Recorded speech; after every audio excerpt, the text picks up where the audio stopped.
Today we will look at 1,000 days health tracking of a person.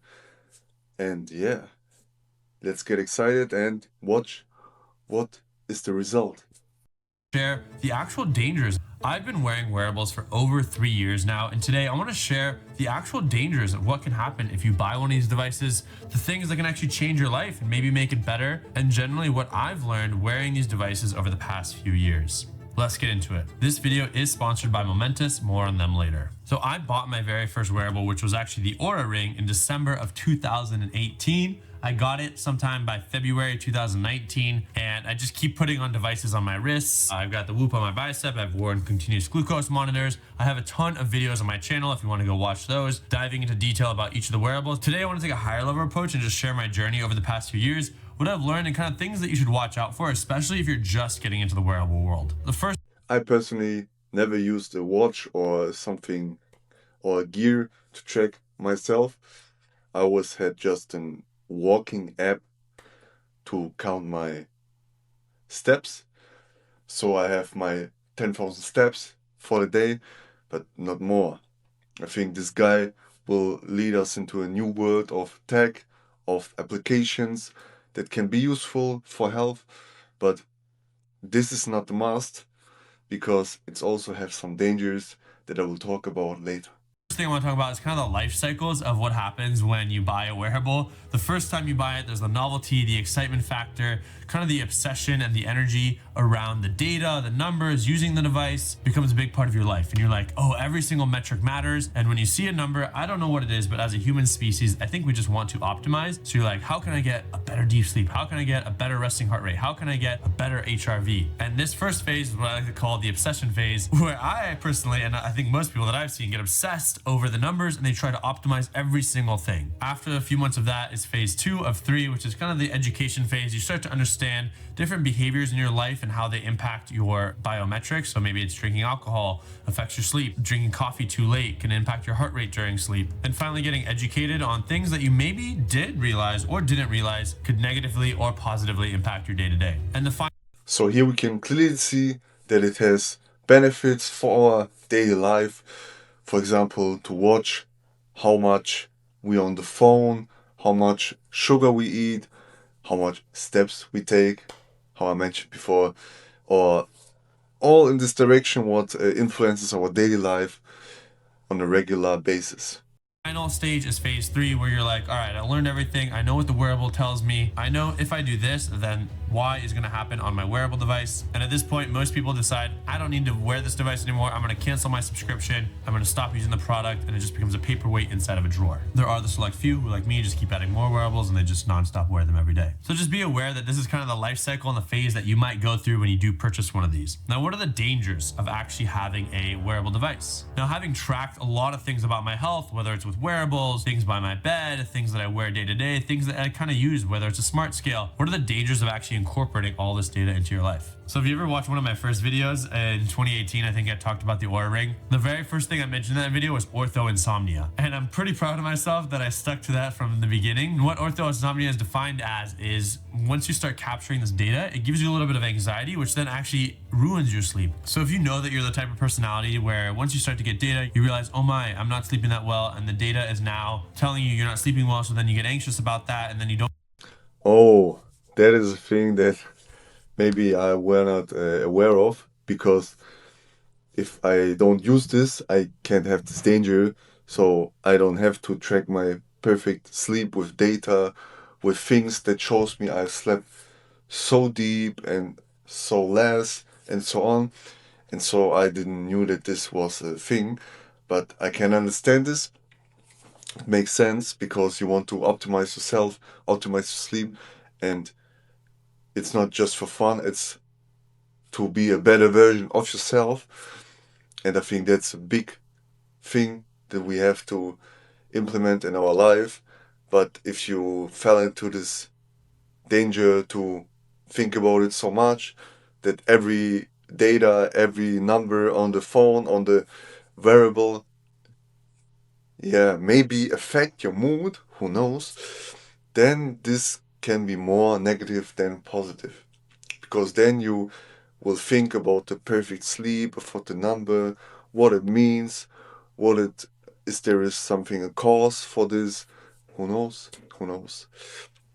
don't sleep well and it becomes this vicious cycle, that can be dangerous. And I've seen it happen to a lot of friends. And you need to be aware that you take all this data with a grain of salt, you allow it to inform how you feel, but you don't let it define how you feel. The next danger is sleep stage obsession. I've seen a lot of people and even Instagram ads that say, hey, I took this supplement and it increased my deep sleep by X% on my Y gadget. That is a bit of a dangerous world to go into, because even if you do a PSG, a polysomnography, and you give it to two researchers who are meant to actually analyze the data, they're going to be 90% different in terms of how they decide your sleep stages. The next best thing is one of those headbands that you can put on your brain, and some of those are 80% accurate to what your sleep stages might actually be. And then you add in the wearable piece, and now they're using accelerometers, algorithms, machine learning, and a whole bunch of data to try to predict what sleep stage you might be in based on these other variables. And if you're someone who's making life decisions, you're incorporating a supplement based on their algorithm today. What if they change their algorithm next year? Like Oura changed their algorithm and now my deep sleep and my REM sleep is drastically different. So if I was making decisions based on sleep stages, that's a bit dangerous, because now those sleep stages are a bit invalid in terms of the data and the algorithm. So my Oh, I understand. Yeah, it makes clearly sense that, oh, this is danger. Oh. Yeah, for sure. If they change the data, the parameters, you look at it, the algorithm, then it can affect your sleep, or I mean, it can affect yourself, because then you will think, oh, I haven't slept so good tonight. And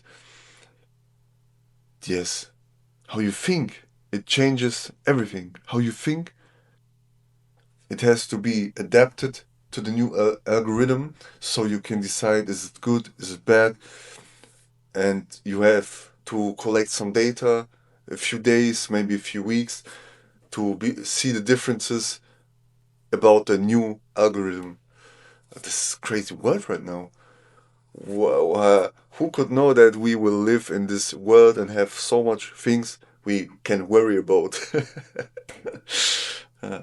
decisions are no longer valid either. So being careful when it comes to how you make these decisions. When it comes to wearables and sleep, I try to focus on the duration of sleep, resting heart rate, HRV sometimes, and that's pretty much it. I'll look at the other stuff, but I don't look into it as much detail as everything else. Next is an HRV obsession. So HRV is heart rate variability. Essentially means the variability between your heart rate, and that can be measured between one single heartbeat and another, or it could be a set of heartbeats, and every device measures it slightly differently at different times of day. They calculate it differently, so you can't compare wearable to wearable, and I would also never compare person to person. Heart rate variability is going to be drastically different than your heart rate variability. But there was a time where I got obsessed and I wanted to see how could I increase my HRV as much as possible, because I felt like the higher the HRV, the better my body could perform. But sometimes these little hacks that you try to do are not that valuable, and it's really just about the foundational pillars of living a healthy life: consistent sleep schedule, good nutrition, and exercise. If you're not getting those three consistently done, all this other stuff does not matter. And I will bet you money that most people are not consistently getting those things done. And these little hacks are not going to fix your problems. And lastly is the recovery and readiness obsession. So, okay, I understand this. This makes so much. It's clear that we don't have to compare to other people. Just look at yourself. This is the best tip, or one of the best tips I can give you. Just look at yourself. Don't compare to other people's life in general. Not about health only, but also about the life itself. But in this case, about the health thing. Look at your numbers.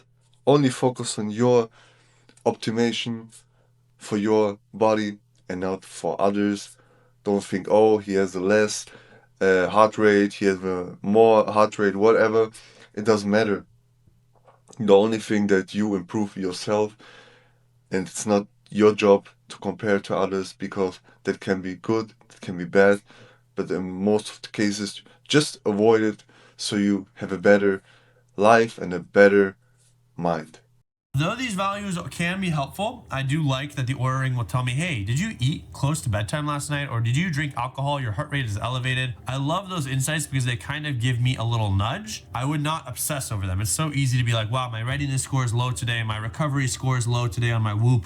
I'm not ready to perform. I can't run the marathon. A lot of these are now giving features where you can actually turn it off if you're competing and you don't want to see that number. But taking that with a grain of salt, because I wear so many, it's easy for me to see my Whoop and my Aura data at the same time. And there are days where one says you're green and the other one says you're yellow. So knowing that it's just one single data point and not allowing it to change how you feel, because it's so easy to allow these external variables to influence how you feel. And that can be dangerous because placebo is actually very powerful. And I know there are some apps out there that actually give you higher sleep scores just because they know that the placebo effect is so powerful that if they give you a high sleep score, you're going to think you slept better. And because you think you slept better, you're going to perform better. And thus you actually do perform better. Now, speaking of the good things that can actually happen by wearing wearables and health tracking all the time is understanding, do certain things actually help improve your overall sleep, which I personally look at heart rate, total sleep time. And one of my favorites is Momentous, the sponsor of this video. They make Okay, we have to focus on maybe one app and don't compare the two apps together. How I get it? Because the one can be green, the other one can be yellow. Yeah, this makes clearly, obviously sense. But yeah, I think it's better not to look at all the numbers, all the datas. Look also on your feeling, how you feel, because I think this is the most important thing for the moment.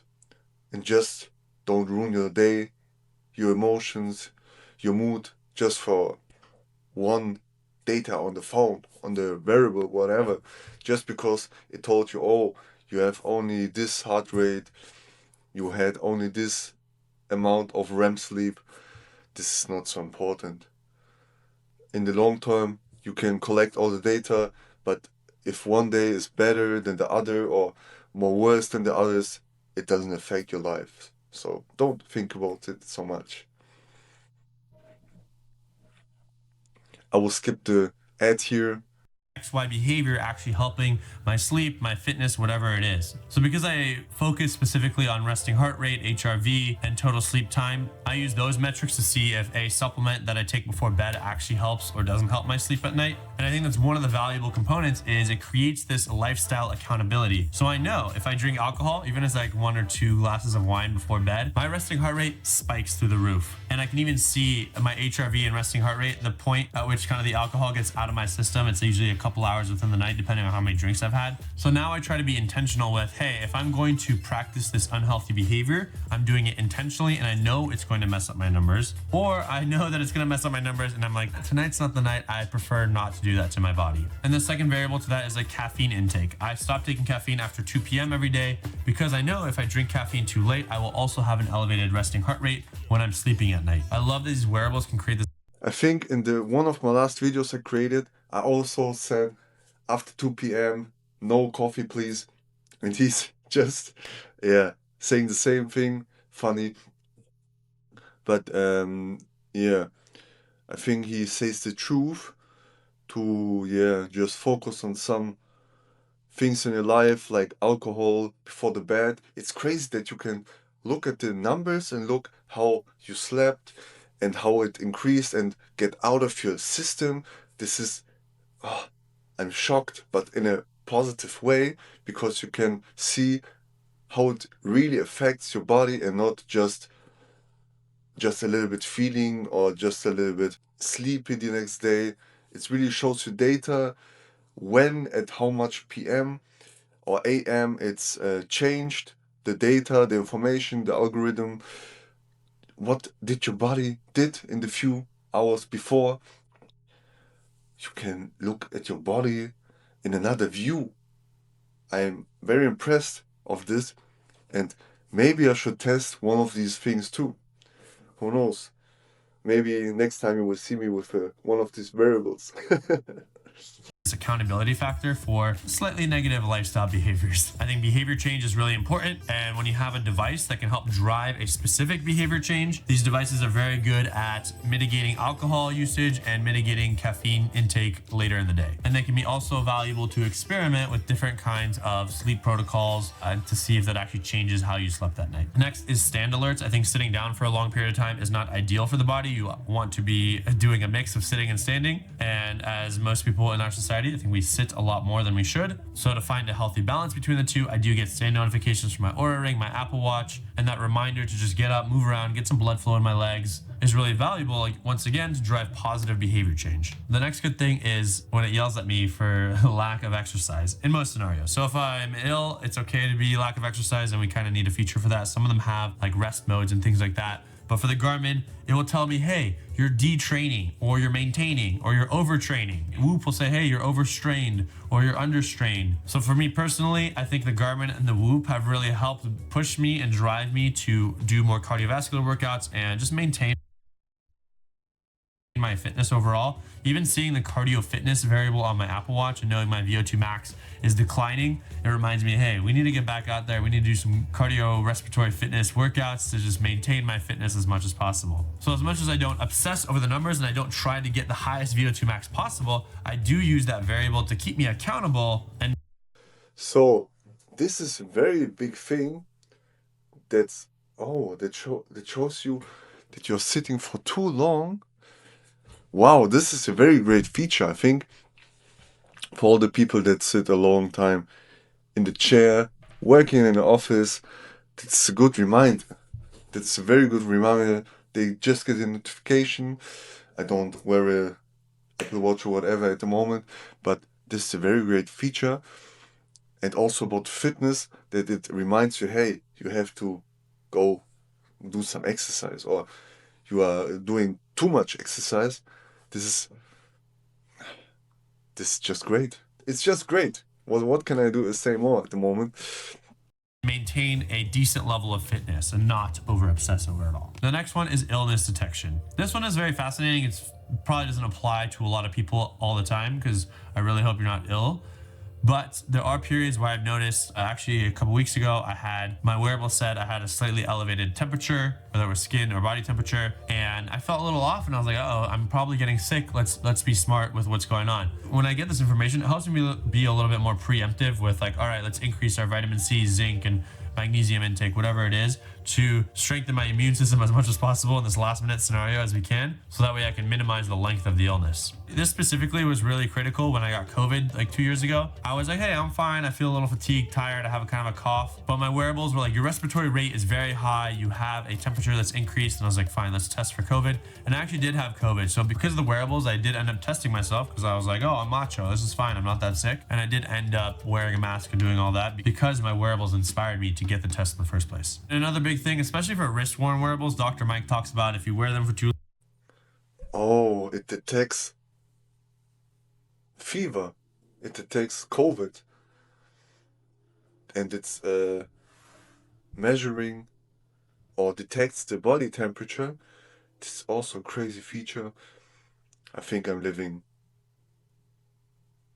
behind my standards.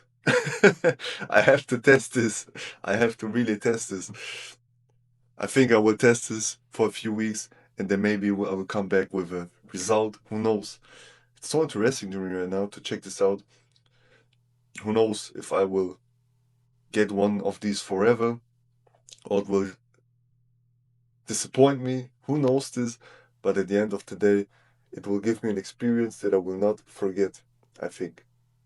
long you don't rinse them out, clean them, or there's not enough like air. Long you don't rinse them out, clean them, or there's not enough like air ventilation and there's just moisture developing under your skin, you can get reactions and rashes. So I'd be very careful with the types of bands that you choose. I make sure to wear ones that have the ability to dry quickly from the inside, or I take them off, I dry them after workouts, I try to clean them as often as possible. Don't always be wearing your watches and devices. Take them off from time to time, clean them, allow them to aerate. I know it's cool to have a tan and all that, but you don't want to develop any skin responses to these wearables, because once you do, it's very hard to make them go away.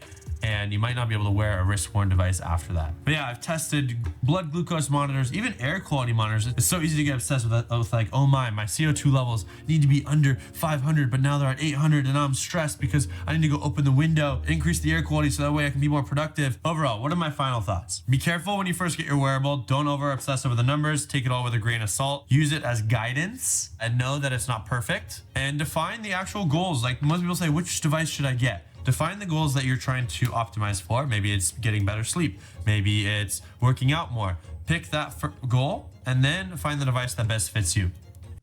The last part's also about the band. Yeah, that's a very big thing because it's maybe made out of plastic. So maybe there's another opportunity to get a better material for this. And also, I would say that there are variables for different kinds of things: the body temperature, the sleep, the air you're breathing, the CO2 level you get. So much to explore here. What can I say? We will just see in the next video what kind of thing I tested. Who knows? Be excited for the next thing.